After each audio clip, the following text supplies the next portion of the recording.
kali ini kita lagi ada di Museum Radia Pustaka yang tepatnya di Jalan Slamet Riyadi Solo. Nah, di sini kita akan bahas sejarah dan apa aja sih yang ada di dalam museumnya. Kalian tahu nggak sih kalau ada tempat wisata yang wajib banget nih dikunjungin saat ke kota Solo? Museum ini dikenal dengan Museum Radia Pustaka yang letaknya sangat strategis di pusat kota Solo. Tepatnya di Jalan Slamet Riyadi nomor 275 Sriwedari. Museum ini biasanya dijadikan tempat wisata bagi orang-orang yang ingin mengenal sejarah, mulai dari anak kecil hingga orang dewasa. Nah, untuk masuknya kalian cuma perlu isi daftar hadir aja. Museum ini buka pada hari Selasa sampai hari Minggu dari jam 8 pagi sampai jam 4 sore. Kalian harus tahu nih kalau Museum Radia Pustaka awalnya bernama Paheman Radia Pustaka. Museum ini berdiri pada tanggal 28 Oktober 1890 pada masa Sinuhun Pakubuwono IX. Pada mulanya, museum ini didirikan oleh KRA Sosrodiningrat IV di Kepatihan Surakarta. Lalu dipindah ke Loji Kadipolo yang dibeli oleh Pakubuwono IX dari warga Belanda bernama Johannes Buselar pada awal tahun 1913 dan resmi berganti nama menjadi Museum Radia Pustaka.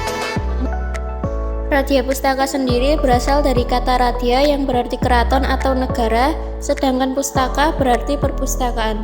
Dengan demikian, Radia Pustaka mempunyai arti sebagai perpustakaan keraton atau perpustakaan negara.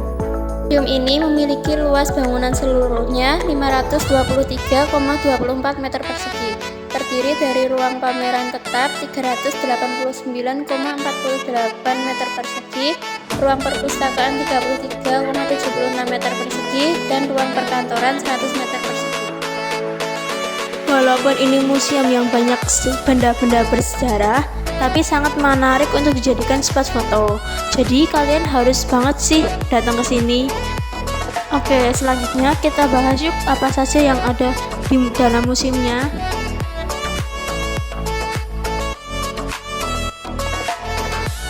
Jadi ini adalah salah satu hadiah yang diberikan dari Kaisar Napoleon Bonaparte yang diberikan pada Pakubuwono IV, yaitu berupa orgel. Kotak musik dengan luas yang diputar, dimodifikasi dengan bunga dan burung, ada lukisan bunga di sisinya, berasal dari Prancis, merupakan hadiah dari Kaisar Napoleon Bonaparte kepada Pakubuwono IV yang memerintahkan pada tahun 1788 hingga 1820. Jadi, yang kedua ini ada piala porselen dari Kaisar Napoleon. Piala ini merupakan hadiah pemberian Kaisar Napoleon I untuk Raja Pakubuwono IV. Piala ini diberikan sekitar tahun 1811 saat Napoleon sedang merayakan hari kelahiran putranya. Di sini ada gamelan Ageng Radia Pustaka. Gamelan ini merupakan peninggalan dari Sosrodiningrat IV. Gamelan ini biasanya digunakan untuk mengiringi pagelaran wayang kulit dan lain-lain. Bahan gamelan terbuat dari timah putih dan tembaga, pencampurannya disebut gangsa. Di sini terdapat replika perahu Raja Mala. Kapal Raja Mala dibangun dari kapal lama yang tidak disebutkan asal-usulnya. Sebagian badan kapal telah rusak tetapi lunasnya masih kokoh. Panjang kapal dari leher cantik sampai ekornya 155 kaki atau 47,24 meter, sedangkan lebar kapal 21 kaki atau 6,5 meter. Raja Mala, nama dari cantik atau cucuk perahu, terbuat dari kayu berukir bentuk raksasa berambut milik Keraton Surakarta. Dan di sini ada pakaian kebesaran Bupati Keraton Surakarta. Ragam pakaian ini dipakai pada saat keperluan mengantar atau menjemput tamu-tamu penting, seperti gubernur jenderal, gubernur, dan lain sebagainya.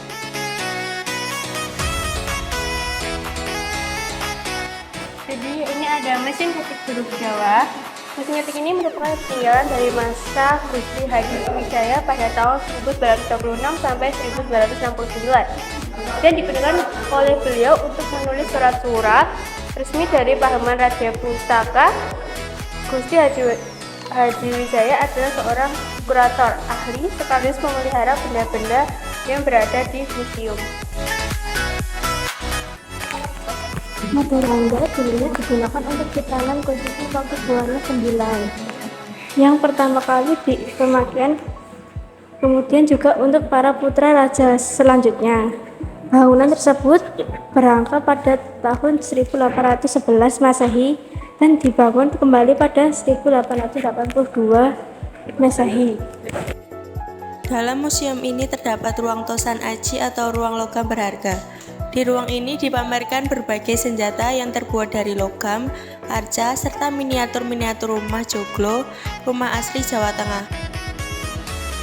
Dalam museum ini, ruang pertama yang dijumpai adalah ruang yang menyimpan berbagai jenis wayang. Tidak hanya berbagai jenis wayang dari dalam negeri, seperti wayang purwa, wayang gadok, wayang madya, wayang klitik, wayang sukar, dan wayang beber. Dalam museum ini juga terdapat patung Johannes Albertus Wilckens. Dia merupakan seorang ahli bahasa yang membuat kamus Jawa Belanda.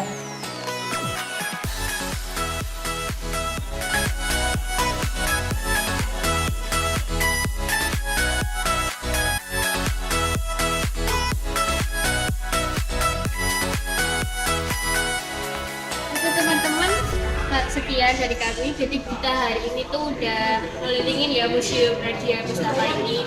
Jadi ternyata terdapat banyak sekali yang bisa kita jumpai, salah satunya benda-benda peninggalan sejarahnya, terus untuk apa benda-benda tersebut dipakai gitu kan. Untuk itu sekian informasi dari kami. Wassalamualaikum warahmatullahi wabarakatuh.